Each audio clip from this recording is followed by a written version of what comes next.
নমস্কাৰ, মোৰ প্ৰিয় অভিভাৱকসকল। Baby care by doctor Pranab YouTube চেনেললৈ আপোনালোকক স্বাগতম। মই doctor Pranab Kumar Das, MBBS Assam medical college and MD paediatrics AIIMS Raipur. বৰ্তমান মই গুজৰাট হাম হস্পিটেলত কৰ্মৰত হৈ আছো। আজি আমি জানিব চেষ্টা কৰিম যে 6 মাহৰ পিছত কেঁচুৱাক কি খুৱাব লাগিব, কেনেকৈ খুৱাব লাগিব আৰু কিমান পৰিমাণে খুৱাব লাগিব।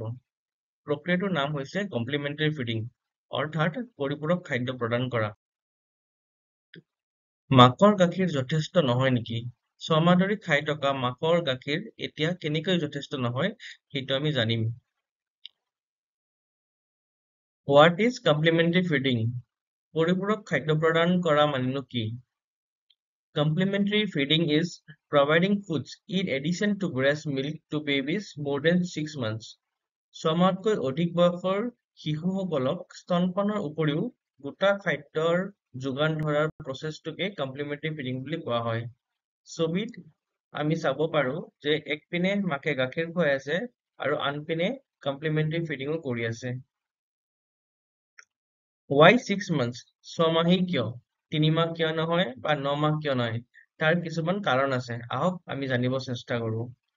প্ৰথমটো হৈছে breast milk is not adequate now. এতিয়া মাতৃৰ গাখীৰ পৰ্যাপ্ত নহয়। দ্বিতীয়তে হৈছে child develops head and neck control. শিশুৱে মূৰ আৰু ডিঙি নিয়ন্ত্ৰণ কৰিব শিকি যায়। সেই কাৰণে আমি কমপ্লিমেণ্টাৰী ফিডিং কৰিবলৈ সুবিধা পাওঁ। তৃতীয়তে intestines are mature. খাদ্যনলী এতিয়া পৰিপক্ক হৈ উঠে। আৰু শেষত hardening of the gums and eruption of the tooth. অৰ্থাৎ দাঁতৰ আলু কঠিন হয় আৰু দাঁত গজে। 6 মাহ আগতে আৰম্ভ কৰিলেনো কি হ'ব? যদি আমি কমপ্লিমেণ্টাৰী ফিডিং 6 মাহ আগত আৰম্ভ কৰো তেতিয়া কি হ'ব পাৰে? প্ৰথমতে খাদ্য এলাৰ্জি হ'ব পাৰে। দ্বিতীয়তে হজম কম হোৱাৰ বাবে ঢিলা পায়খানা হ'ব পাৰে। তৃতীয়তে খাদ্যনলীত আঘাত পাব পাৰে, যাৰ ফলত পায়খানাৰ লগত তেজ যোৱা, ইণ্টাৰচেপচন, পেট বিষ ইত্যাদি বেমাৰ হ'ব পাৰে। চতুৰ্থতে অন্যান্য অসুস্থতাৰ সম্ভাৱনা বৃদ্ধি পাব। আৰু শেষত মাকৰ গৰ্ভধাৰণৰ আকাংক্ষা থাকে। আপোনালোকে হয়তো জানে যে 6 মাহ আগলৈকে মাকে যিহেতু স্তনপান কৰাই থাকে, সেয়েহে মাকৰ গৰ্ভধাৰণ নহয়। সেই ফেনমেননটোক লেক্টেচনেল এমেনৰিয়া বুলি কোৱা হয়। যদি আমি কমপ্লিমেণ্টাৰী ফিডিং 6 মাহৰ আগত আৰম্ভ কৰো, তেতিয়াহ'লে মাকৰ গাখীৰ খোৱাটো কমি যাব আৰু তাৰ ফলত গৰ্ভধাৰণ হোৱাৰ চান্সেছ বেছি হ'ব। যদি 6 মাহ পিছত আৰম্ভ কৰো কমপ্লিমেণ্টাৰী ফিডিং, তেতিয়ানো কি হ'ব? 6 মাহ পিছত যদি কমপ্লিমেণ্টাৰী ফিডিং আৰম্ভ কৰা হয়, তেতিয়া বাচ্চাই গোটা খাদ্য গ্ৰহণ নকৰা হৈ যাব পাৰে। দ্বিতীয়তে, যিহেতু মাকৰ গাখীৰ বা স্তনপান এতিয়া পুৰা গোটেইখিনি নিউট্ৰিচন দিব নোৱাৰে, সেয়েহে বুদ্ধি আৰু স্বাস্থ্যৰ বিকাশ দুয়োটা কম হ'ব। আৰু মাইক্ৰনিউট্ৰিয়েণ্ট ডেফিচিয়েঞ্চিজ হ'ব পাৰে, যেনে আইৰণ ডেফিচিয়েঞ্চি হ'ব, যাৰ ফলত ৰক্তহীনতা হ'ব পাৰে, কেলছিয়াম ডেফিচিয়েঞ্চি হ'ব, যাৰ ফলত দেৰিকৈ খোজ কাঢ়িব, দাঁত নগজিব। তৃতীয়তে, জিংক ডেফিচিয়েঞ্চি হ'ব পাৰে, যাৰ ফলত বাচ্চাটোৰ ডায়েৰিয়া হ'ব পাৰে, নিউমনিয়া হ'ব পাৰে, আৰু পুষ্টিকৰ অভাৱ হ'ব, যাৰ ফলত বাচ্চাৰ ওজন নাবাঢ়িব। Breastfeeding after 6 months. Why and how frequent? 6 মাহ পিছত আমি স্তনপান কৰাব লাগে শিশুটিক নে স্তনপান নকৰাব লাগে বা কৰালে কিমান বাৰ কৰাব লাগে? যিহেতু আমি কমপ্লিমেণ্টাৰী ফিডিং আৰম্ভ কৰিছো, সেয়েহে এতিয়া আমি ভাবিম নেকি যে বাচ্চাৰ স্তনপান কৰাটো বন্ধ কৰিম? নহয়, আমি কেতিয়াও নাভাবো। 2 বছৰলৈকে চাহিদা অনুসৰি বাচ্চাক স্তনপান কৰাই থকাটো উচিত।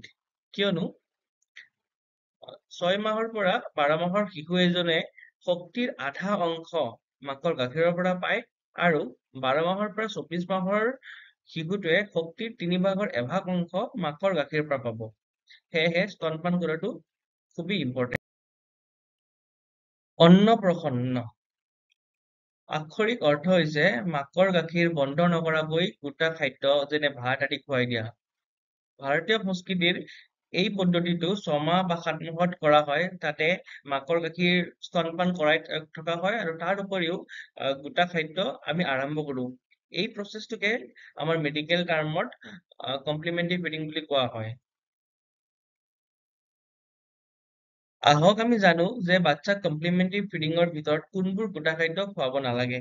প্ৰথমতে হৈছে বিস্কুট, ব্ৰেড, পেষ্ট্ৰি, চকলেট, চিজ, আইচক্ৰীম, ডনাট, কেক। এইবোৰ বস্তু বাচ্চাক কমপ্লিমেণ্টাৰী ফুড হিচাপে কেতিয়াও খুৱাব নালাগে।